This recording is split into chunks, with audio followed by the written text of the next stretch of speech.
உங்கள் வாழ்விலோ, நீங்கள் பணி செய்யும் இடத்திலோ, நீங்கள் ஒரு நம்பிக்கையில்லா சூழ்நிலையில் இருக்கும்போது சர்வ வல்லமையுள்ள ஒருவர், நீ பயப்படாதே, நான் உனக்கு கேடயமாய் இருக்கிறேன் என்று சொல்லும்போது எவ்வளவு நிம்மதியும் நம்பிக்கையும் ஏற்படும். இன்றும் அப்படி ஒரு வாக்கு ஒருவருக்கு கொடுக்கப்பட்டதை குறித்துதான் நாம் தியானிக்க போகிறோம்.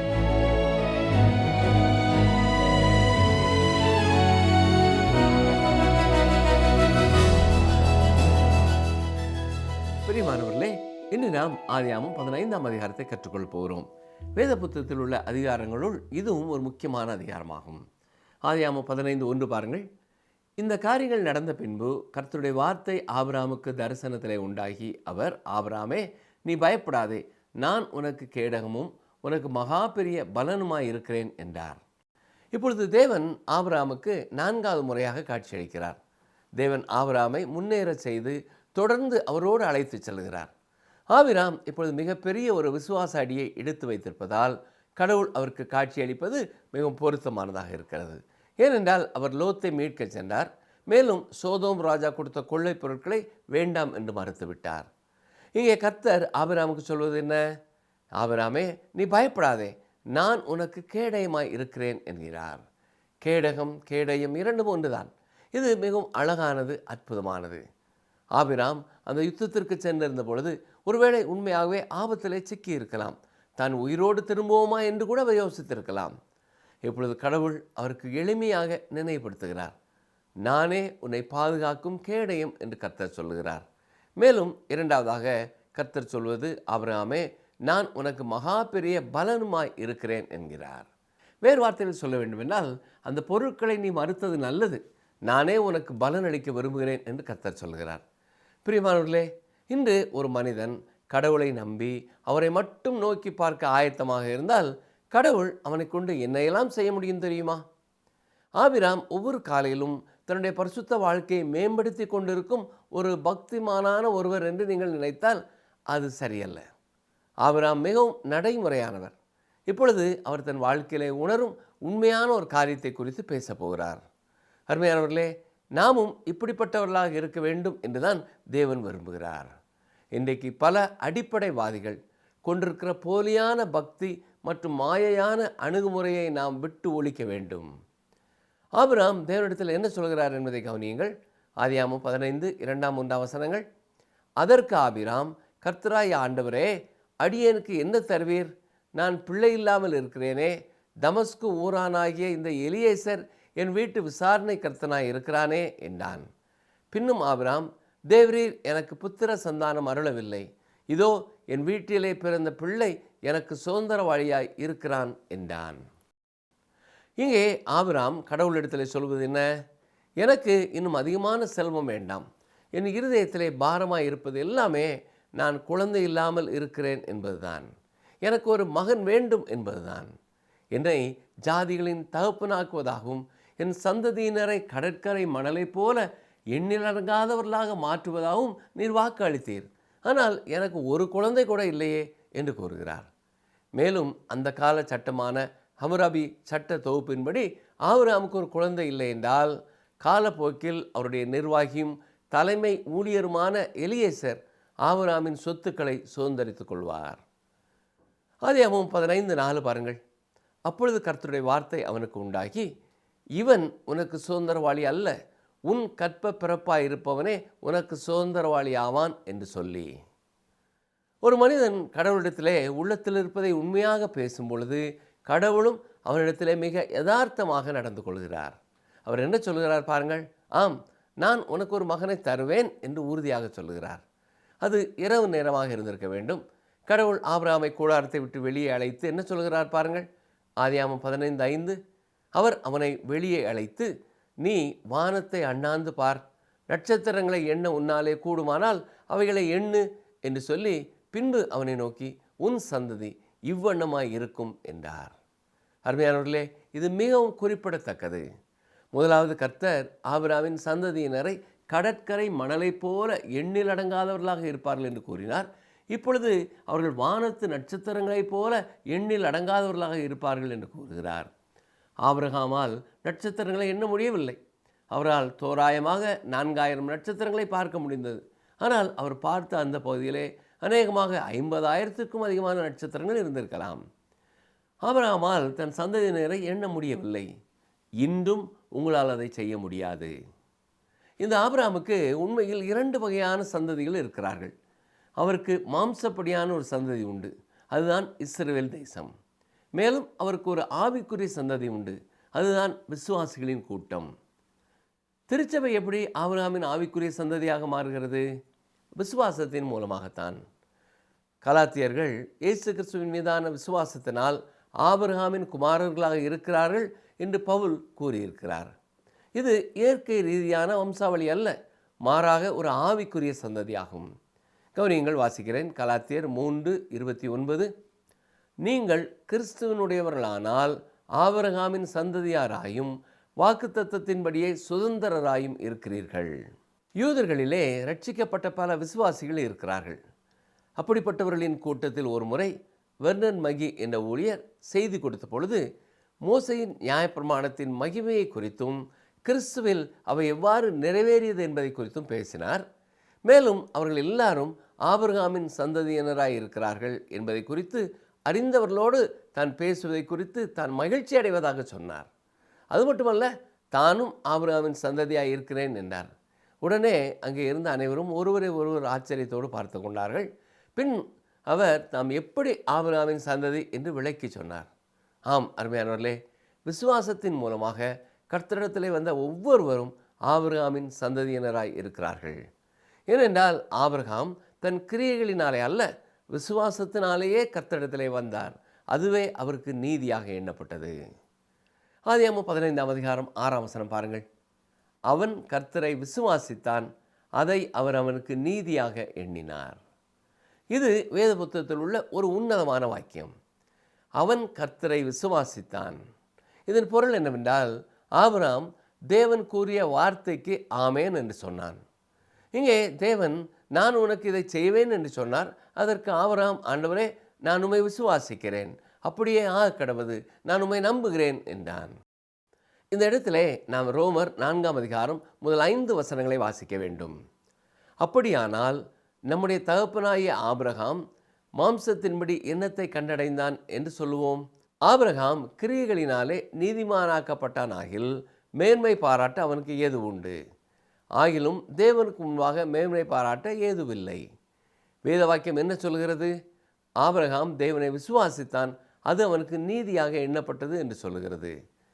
கிரியை செய்கிறவனுக்கு வருகிற கூலி கிருபை என்றெண்ணப்படாமல் கடன் என்றெண்ணப்படும்.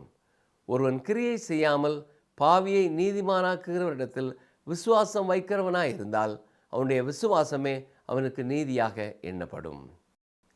இங்கே ஆபிரகாம் மாம்சத்தினால் செய்த எந்த செயலினாலும் அவர் எதையாவது பெற்றுக்கொண்டாரா என்று நாம் புரிந்து கொள்ள வேண்டும். வேத வாக்கியம் என்ன சொல்கிறது? ஆபிரகாம் தேவனை விசுவாசித்தான், அதாவது அவனுடைய விசுவாசம் அவருக்கு நீதியாக எண்ணப்பட்டது. ஏனென்றால் விசுவாசம் என்பது நீதி அல்ல, ஆனால் தேவன் அதை நீதியாக கணக்கிட்டு கொண்டார். வேலை செய்கிறவனுக்கு கூலியானது கிருபை என்று எண்ணப்படாமல் கடன் என்று எண்ணப்படும். உங்கள் ரட்சிப்புக்காக நீங்கள் கிரியை செய்ய முடியுமானால் தேவன் உங்களுக்கு கடன் பட்டிருக்கிறார் என்று அர்த்தம். ஆனால் அருமையான சகோதரனே, சகோதரியே, தேவன் கிருபையை தவிர வேறு எந்த வழியிலேயும் ஒருபொழுதும் ரட்சிக்கிறதில்லை. ரட்சிப்பிற்கு அவரிடத்திலே வேறு எந்த முறையும் இருந்ததில்லை.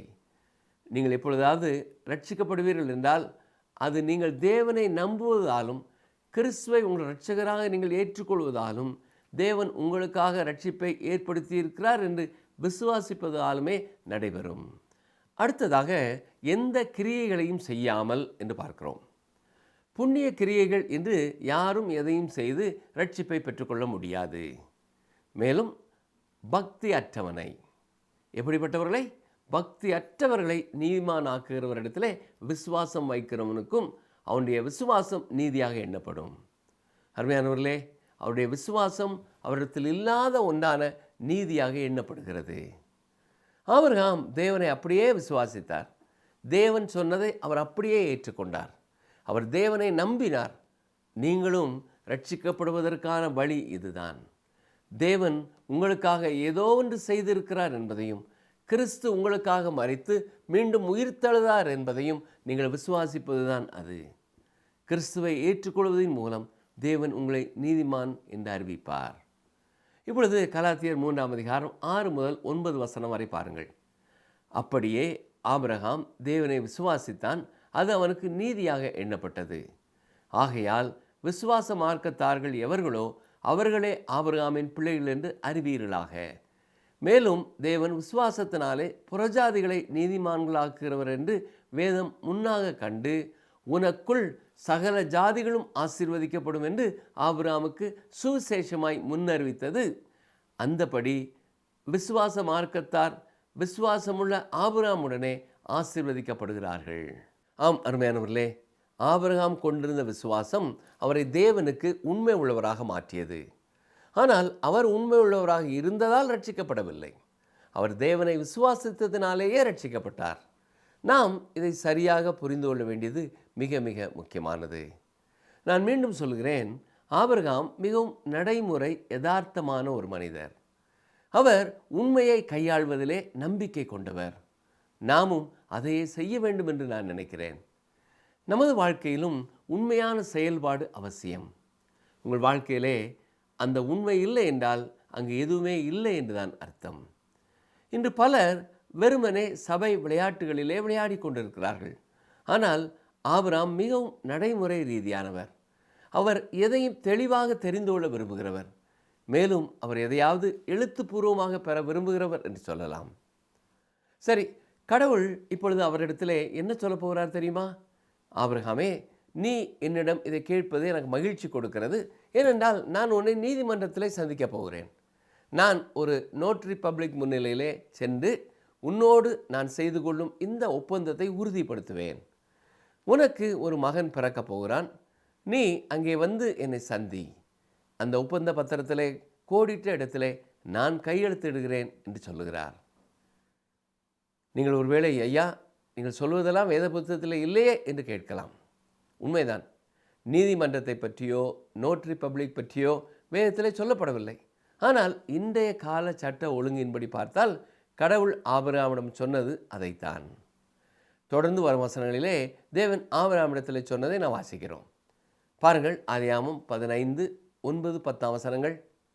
அதற்கு அவர் 3 வயது கிடாரியையும் 3 வயது வெள்ளாட்டையும் 3 வயது ஆட்டுக்கடாவையும் ஒரு காட்டு புறாவையும் ஒரு புறா குஞ்சியையும் என்னிடத்தில் கொண்டு வா என்றார்.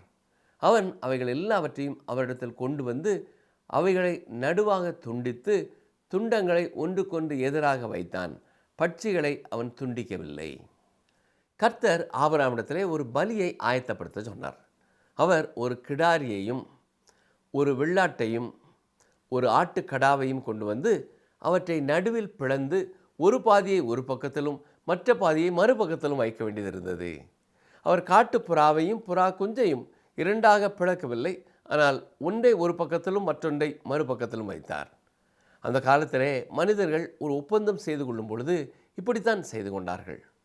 உதாரணமாக, ஒரு நபர் மற்றொருவரிடத்திலிருந்து ஆடுகளை வாங்க ஒப்புக்கொண்டார் என்று வைத்துக்கொள்வோம். அவர்கள் இந்த முறையிலே ஒரு பலியை தயார் செய்வார்கள். ஒப்பந்தத்தின் முதல் நபரும் 2ஆம் நபரும் கைகோர்த்து தங்கள் ஒப்பந்தத்தை அறிவிப்பார்கள். பின்னர் அவர்கள் அந்த பலி பொருட்கள் இடையே நடந்து செல்வார்கள். இந்த காலத்திலே நீதிமன்றத்திற்கு சென்று ஒரு நோட்டரி பப்ளிக் முன்னிலையிலே கையெழுத்திடுவதற்கு இணையானதாக அன்று இந்த செயல் இருந்தது. எனவே தேவன் ஆபிரகாமிடத்திலே அவருடைய காலத்தில் இருந்த சட்ட நடைமுறையை பயன்படுத்துவதை நாம் பார்க்கிறோம். பாருங்கள், எரேமியா 34ஆம் அதிகாரம் 18வது வசனத்திலே அந்த தேசத்திலே நிலவிய இந்த வழக்கத்தை குறித்த ஒரு குறிப்பு இருக்கிறது.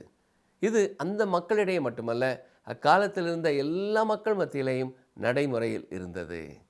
வாசிக்கிறேன், எரேமியா 34:18. என் முகத்துக்கு முன் பண்ணின உடன்படிக்கையின் வார்த்தைகளை நிறைவேற்றாமல் என் உடன்படிக்கையை மீறின மனுஷரை நான் துண்டங்களின் நடுவாக கடந்து போகும்படி அவர்களை 2ஆக துண்டித்த கன்றுக்குட்டியைப் போல் ஆக்குவேன். இங்கே கர்த்தர் சொல்வது என்ன? என் சமூகத்தில் பண்ணின உடன்படிக்கையின் வார்த்தைகளை நிறைவேற்றாமல் என் உடன்படிக்கையை மீறின மனுஷரை நான் ஒப்பு கொடுப்பேன். அந்த நாட்களின் முறை என்னவென்றால், பலியை எடுத்து அதை பிரித்து வைத்த பின் மனிதர்கள் ஒப்பந்தம் செய்து கொள்வார்கள். தேவன் கட்டளையிட்டபடியே ஆபிரகாம் அனைத்தையும் தயார் செய்தார். ஆதியாகமம் 15:11 பாருங்கள். பறவைகள் அந்த உடல்களின் மேல் இறங்கின, அவைகளை ஆபிராம் துரத்தினான். கவனித்தீர்களா? இது மிகவும் உலக வழக்கமான ஒரு காட்சியாக இருக்கிறது. ஆபிராம் அனைத்தையும் தயார் செய்துவிட்டு கர்த்தருக்காக காத்திருக்கிறார். அவர் காத்திருக்கும் அந்த நேரத்திலே வானத்து பறவைகள் மற்றும் காகங்கள் அந்த பலிப்பிணங்கள் மீது இறங்கி வருகின்றன. ஆபிராம் அங்கே நின்று கொண்டு அவற்றை துரத்தி கொண்டிருக்கிறார். ஏனென்றால் அவை அந்த பலிப்பொருட்கள் மேலே பாய்ந்து விழுவதற்கு தயாராகிருக்கின்றன. ஒருவேளை நீங்கள் அங்கே இருந்து அந்த பலிப்பொருட்களின் காட்சியையும் அன்றைய வழக்கத்தையும் அறிந்திருந்தால், ஒருவேளை ஆபிரகாமை பார்த்து, என்ன ஆபிரகாம், நீங்கள் ஒப்பந்தம் செய்து கொள்ள வேண்டிய நபர் இன்னமும் வந்ததாக தெரியவில்லையே, அவர் வருவதற்கு தாமதமாகிவிட்டதே என்று நினைக்கிறேன் என்று கூறியிருப்பீர்கள். அப்படி என்றால் அதற்கு ஆபிரகாம், இல்லை இல்லை, அவர் வருவதற்கு தாமதமாகவில்லை, என்னை தயார் நிலையில் இருக்க சொல்லியிருக்கிறார், எனவே ஒப்பந்தம் செய்ய அவர் நிச்சயம் இங்கே வருவார் என்று சொல்லியிருப்பார். ஆதியாகமம் 15:12 பாருங்கள். சூரியன் அஸ்தமிக்கும் போது ஆபிரகாமுக்கு அயர்ந்த நித்திரை வந்தது, திகிலும் காரிருளும் அவனை மூடிக்கொண்டது. கவனித்தீர்களா? இங்கே ஆபிரகாம் ஆழ்ந்த நித்திரையிலே திகிலும் காரிருளும் மூடிக்கொண்டவராக ஒருபுறம் ஒதுக்கி வைக்கப்படுகிறார். அவர் ஒரு ஒப்பந்தம் செய்ய வேண்டிய நேரத்திலே கடவுள் இவரை இப்படி உறக்கத்திலே ஆழ்த்தியது மிகவும் விசித்திரமாக நமக்கு தெரியலாம். ஆனால் இது ஒரு அசாதாரணமான ஒப்பந்தம். இந்த ஒப்பந்தத்தில் கர்த்தர் எதையோ வாக்களிப்பதால் அவர் மட்டும் அந்த பலி பொருட்களுக்கு இடையே நடந்து செல்ல போகிறார். ஆனால் ஆபிரகாம் எதையும் செய்ய போவதில்லை என்பதால் அவர் அந்த பலி பொருட்களை கடக்கப் போவதில்லை. ஆபிரகாம் கடவுளை அப்படியே விசுவாசித்தார், அவ்வளவுதான். பிரியமானவர்களே, 2000 ஆண்டுகளுக்கு முன்பு கடவுள் தம்முடைய குமாரனை அனுப்பிய பொழுது சரியாக இதுதான் நடந்தது. தேவன் தம்முடைய ஒரே பேரான குமாரனை தந்து இந்த உலகத்திலே அன்பு கூர்ந்தார். அந்த குமாரனும் இந்த பூமிக்கு வந்து என்னுடைய பாவங்களுக்காக, உங்கள் பாவங்களுக்காக மரிக்க சம்மதித்தார். அவரை விசுவாசிக்கிறவன், அவருடைய கிருபையை பெற்றுக்கொள்கிறவன் கெட்டு போகாமல் நித்திய ஜீவனை அடையும்படிக்கு இது நடந்தது. இதைத்தான் யோவான் 3:16 வாசிக்கிறோம். 2000 ஆண்டுகளுக்கு முன்பு ஒரு ஒப்பந்தம் செய்ய நான் அங்கே இருக்கவில்லை. ஆனால் பிதாவாகிய தேவனும் குமாரனாய் இயேசு கிறிஸ்துவும் அங்கே இருந்தார்கள். குமாரன் சிலுவைக்கு சென்று என் பாவங்களுக்காகவும் மரித்தார். ஆனால் நான் பாவத்தினால் செயலிழந்து போயிருந்தேன். என்னால் எதையுமே வாக்குறுதி அளிக்க முடியவில்லை. உங்களாலும் எந்த வாக்குறுதியும் கர்த்தருக்கு கொடுக்க முடியாது. ஆபிரகாமும் எதையுமே கடவுளுக்கு வாக்குறுதியாக சொல்லவில்லை. ஒருவேளை கடவுள் ஆபிரகாமிடம், ஆபிரகாமே, நீ ஒவ்வொரு இரவும் ஜெபம் செய்வதாக எனக்கு வாக்கு கொடுத்தால் நான் உனக்கு இதை செய்வேன் என்று சொல்லியிருப்பதாக வைத்துக்கொள்வோம். ஆபிரகாம் ஒருவேளை ஒரு இரவு ஜெபிக்க மறந்துவிட்டால் அந்த ஒப்பந்தம் ஒன்றுமில்லாமல் போய்விடும், அது உடைந்துவிடும். அதன் பின் கடவுள் தன் வாக்குறுதியை நிறைவேற்ற வேண்டிய அவசியம் இல்லாமல் போய்விடும். ஆனால் கடவுள் தான் செய்ய வேண்டியதை செய்வதாக கூறினார். மேலும் அவர் மனிதனிடத்திலே ஒரே ஒரு காரியத்தை மட்டுமே எதிர்பார்க்கிறார். அருமையான சகோதரனே, சகோதரியே, தேவனை விசுவாசிப்பதே ரட்சிப்பு. நீங்கள் தேவனை விசுவாசிக்க வேண்டும். அவர் உங்களுக்காக செய்து முடித்ததையும் நீங்கள் விசுவாசிக்க வேண்டும். கிராமப்புறத்திலிருந்து வாலிபன் ஒருவன் பட்டணத்திற்கு சென்றான். அங்கே சென்றவன் கடவுளை மறுதலிக்கிறவனாகவும் ஒரு அவிசுவாசியாகவும் திரும்ப வந்தான். அவன் வீட்டிற்கு வந்தபொழுது அவனுடைய நிலையை பார்த்த தாயார் அன்பாக அவன் அருகிலே போய் உட்கார்ந்து தேவனுடைய அன்பை குறித்தும் ரட்சிப்பின் முக்கியத்துவத்தை குறித்தும் தனது சொந்த ரட்சிப்பை குறித்தும் அவனோடு பகிர்ந்து கொண்டார்கள். அவன் அவர்கள் கூறிய எல்லாவற்றையும் அலட்சியம் பண்ணினான். மேலும் ஒரு நாள் அவனுக்கு உணவு பரிமாறும் பொழுது தேவனுடைய அன்பை குறித்து சொன்னார்கள். அப்பொழுது அவன், இவ்வளவு பெரிய உலகத்தை குறித்து அக்கறைப்பட்டு கொண்டிருக்கிற கடவுள் உங்களுடைய இந்த சின்ன ஆத்மாவை குறித்து அக்கறைப்பட்டு கொண்டிருப்பார் என்று நீங்கள் நினைத்து கொண்டிருக்கிறீர்களா என்ற ஒரு கேள்வியை கேட்டான். அமைதியாக உணவை பரிமாறிவிட்டு உட்கார்ந்த தாயார் சற்று நேரம் கழித்து, மகனே, நீ சொன்னதை குறித்து நான் யோசித்து கொண்டிருந்தேன். நீ சொல்வது ஒருவேளை சரியாக இருக்கலாம்.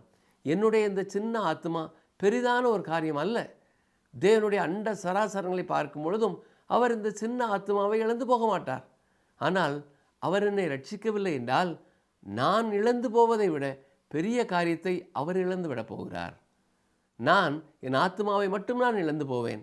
ஆனால் அவர் தனது வாக்குறுதியை காப்பாற்றவில்லை என்ற பெரிய ஒரு இழி சொல் அவருக்கு வந்துவிடும். ஏனென்றால் அவர் எனது ஆத்மாவையும் ரட்சிப்பேன் என்று வாக்கு கொடுத்திருக்கிறார் என்று கூறினார்கள். யோவான் 3:16 இதைத்தான் நான் வாசித்திருக்கிறேன் என்றும் அந்த தாயார் உறுதி கூறினார்கள். ஆம், அருமையான சகோதரனை, சகோதரியே, அவர் கொடுக்கும் பாவ மன்னிப்பையும் ரட்சிப்பையும் நித்திய ஜீவனை பெற்றுக்கொள்ள நீங்கள் செய்ய வேண்டியதெல்லாம் ஒன்றே ஒன்றுதான். நீங்கள் கர்த்தராகிய இயேசு கிறிஸ்துவை விசுவாசியுங்கள். அப்பொழுது நீங்களும் உங்கள் வீட்டாரும் ரட்சிக்கப்படுவீர்கள். நீங்கள் எந்த ஊருக்கும் பிரயாணம் செய்ய அவர் உங்களை கேட்கவில்லை. இவ்வளவு எனக்கு காணிக்கை கொடுத்தால் தான் உன்னை ரட்சிப்பேன் என்று சொல்லவில்லை. நீங்கள் இருக்கிற இடத்திலிருந்து அவரை நோக்கி பார்த்து உங்கள் உள்ளத்தின் ஆழத்திலிருந்து, இயேசுவே, என்னுடைய பாவத்திற்கான தண்டனையை நீர் சிலுவையிலே சுமந்ததை நான் நம்புகிறேன். என்னுடைய உள்ளத்திலே வாரும், என்னுடைய பாவங்களை மன்னியும், எனக்கு பாவம் மன்னிப்பின் நிச்சயத்தை தாரும், நான் உம்முடைய பிள்ளை என்ற உறுதியை எனக்கு தாரும், நீர் கொடுத்த வாக்குத்தத்தத்தை நீர் காத்துக்கொள்வீர் என்று நான் விசுவாசிக்கிறேன், உம்மை இரட்சகராக நான் ஏற்றுக்கொள்கிறேன் என்று சொல்லுங்கள் போதும். ஆதியாகமம் 15ஆம் அதிகாரம் 13ஆம் வசனம் பாருங்கள். அப்பொழுது அவர் ஆபிரகாமை நோக்கி, உன் சந்ததியார் தங்களுடையதல்லாத அந்நிய தேசத்திலே பரதேசிகளாயிருந்து அத்தேசத்தாரை சேவிப்பார்கள் என்றும் அவர்களால் 400 வருஷம் உபத்திரப்படுவார்கள் என்றும் நீ நிச்சயமாய் அறிய கடவாய். எபிரேய மக்கள் 3 முறை தங்கள் தேசத்தை விட்டு வெளியே விரட்டப்படுவார்கள் என்று கூறப்பட்டிருக்கிறது. அப்படி அவர்கள் செல்வதிலே இதுதான் முதல் முறை. அவர்கள் மீண்டுமாக திரும்ப வருவார்கள் என்றும் முன்னறிவிக்கப்பட்டிருக்கிறது. அவ்வாறே அவர்கள் திரும்பி வந்தார்கள். பின்னர் பாபிலோனியரால் அவர்கள் சிறைப்பிடித்து செல்லப்பட்டார்கள். மீண்டும் திரும்பி வந்தார்கள். கிறிஸ்துவுக்கு பின் 70ஆம் ஆண்டிலே எருசலேம் பாழாக்கப்பட்டது. 3வது முறையாக எபிரேய ஜனங்கள் சிதறடிக்கப்பட்டார்கள். அதற்கு பின் அவர்கள் அங்கே வந்து சேரவில்லை. இப்பொழுது அவர்கள் இஸ்ரவேல் தேசத்தில் தங்கியிருப்பதனாலே வேதவசனம் நிறைவேறிவிட்டது என்று கூற முடியாது. ஆனால் கர்த்தருடைய வார்த்தையின்படி இன்னும் ஒரு நாளிலே அவர்கள் அத்தனை பேரும் நிச்சயமாய் அங்கே வந்து சேர்வார்கள். ஆதியாகமம் 15ஆம் அதிகாரம் 14-15 வசனங்களை பாருங்கள். இவர்கள் சேவிக்கும் ஜாதிகளை நான் நியாயம் தீர்ப்பேன். பின்பு மிகுந்த பொருள்களுடனே புறப்பட்டு வருவார்கள். நீ சமாதானத்தோடே உன் பிதாக்களிடத்தில் சேர்வாய். நல்ல முதிர் வயதிலே அடக்கம் பண்ணப்படுவாய். இந்த வசனத்தில் சொல்லப்பட்டிருக்கிறது போலவே அவர்கள் மிகுந்த பொருட்களுடனே வெளியே வந்தார்கள். ஆனால் அந்த காட்சியை காண ஆபிரகாம் உயிரோடு இருக்க போவதில்லை. ஆதியாகமம் 15-16 பாருங்கள். 4ஆம் தலைமுறையிலே அவர்கள் இவ்விடத்துக்கு திரும்ப வருவார்கள். ஏனென்றால் எமோரியருடைய அக்கிரமம் இன்னும் நிறைவாகவில்லை என்றார். இங்கே கர்த்தர் ஆபிரகாமுக்கு சொல்வது என்ன? நான் எமோரியரையும் நேசிப்பதனாலே இப்பொழுது உன்னை இந்த தேசத்திலே வைக்க முடியாது. அவர்கள் என்னிடமாக திரும்புவதற்காக நான் சற்று நேரம் கொடுக்க வேண்டும் என்று சொல்கிறார். எனவேதான் இந்த எமோரியர்களுக்கு தேவன் 400 ஆண்டுகளை கொடுத்தார். அது நீண்ட ஒரு காலம்தான் இல்லையா? அவர்கள் அவரிடமாக திரும்புவார்களா என்று பார்த்தார். அப்படி அவரிடத்திலே திரும்பிய ஒரே ஒரு கானானிய பெண்மணி தான் ராகாப் என்ற வேசி. அவள் கர்த்தரிடமாக திரும்பினாள். அவள் தேவனை விசுவாசித்தாள். அருமையான சகோதரனே, சகோதரியே, இன்றும் கர்த்தர் உங்களை பார்த்தும் கேட்கும் ஒரே ஒரு காரியம், மகனே, மகளே, நீ என்னை விசுவாசிக்க மாட்டாயா? உங்களுக்கு ஆண்டவர் எத்தனையோ ஆண்டுகளை கொடுத்து விட்டார். எத்தனையோ ஆபத்துகளிலே உங்களை காத்து விட்டார். எத்தனையோ சாட்சிகளை உங்களுக்கு காட்டிவிட்டார். எத்தனையோ அற்புதங்களை நீங்கள் அனுபவித்து விட்டீர்கள். இன்னமும் உங்கள் விசுவாசம் குறைவுபட்டதாக இருக்கும் என்றால் உங்களை குறித்தும் துக்கப்படுகிறார். இன்றும் நீங்கள் கர்த்தரை நம்புவதற்கு பதிலாக வேறு எந்த ஒரு மனிதனையாவது, பணத்தையாவது அல்லது வேறொரு காரியத்தையாவது நீங்கள் நம்பிக்கொண்டிருப்பீர்கள் என்றால், ஆண்டவரே, நான் இவைகள் எல்லாவற்றையும் விட உம்மை விசுவாசிக்கிறேன், உம்மை நம்புகிறேன், உம்மை நான் நேசிப்பேன் என்று சொல்வோமா? ஆதியாகமம் 15ஆம் அதிகாரம் 17ஆம் வசனத்தை பாருங்கள். சூரியன் அஸ்தமித்து காரிருள் உண்டான பின்பு இதோ புகைகிற சூளையும் அந்த துண்டங்களின் நடுவே கடந்து போகிற அக்கினி ஜுவாலையும் தோன்றின. இங்கு என்ன நடைபெற்று கொண்டிருக்கிறது என்று உங்களுக்கு ஞாபகம் இருக்கிறதா?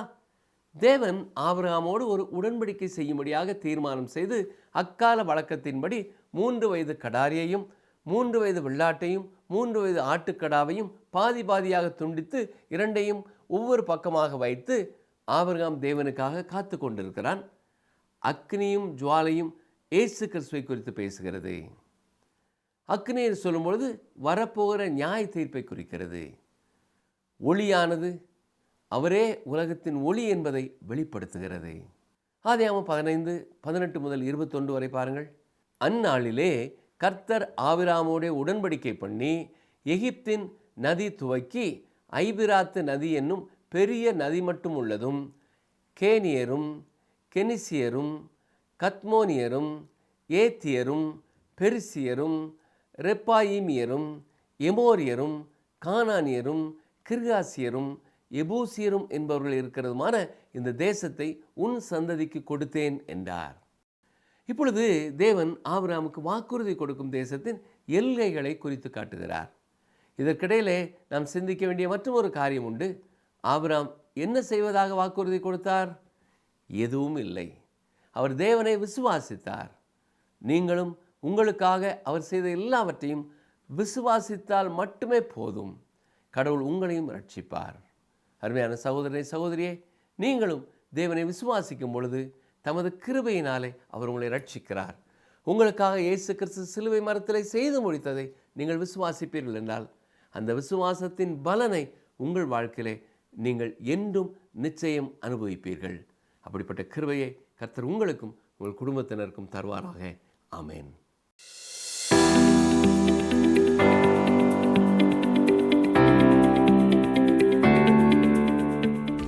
தேவன் எந்த வழியில் நம்மை ரட்சிக்கிறார்?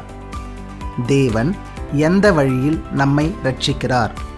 ஆப்ஷன் ஏ அன்பின் மூலம், ஆப்ஷன் பி இரக்கத்தின் மூலம், ஆப்ஷன் சி கிருபையின் மூலம்.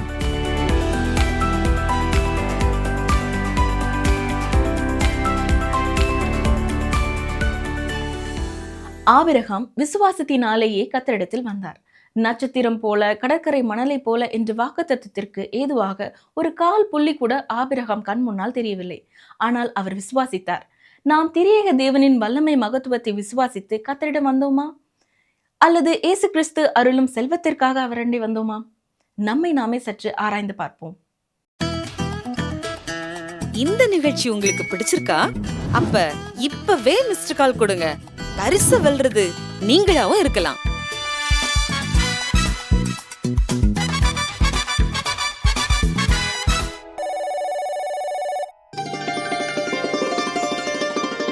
கர்த்தர் எளியவனுடைய ஆத்துமாவை பொல்லாதவர்களின் கைக்கு தப்புவிக்கிறார். எரேமியா 20:13.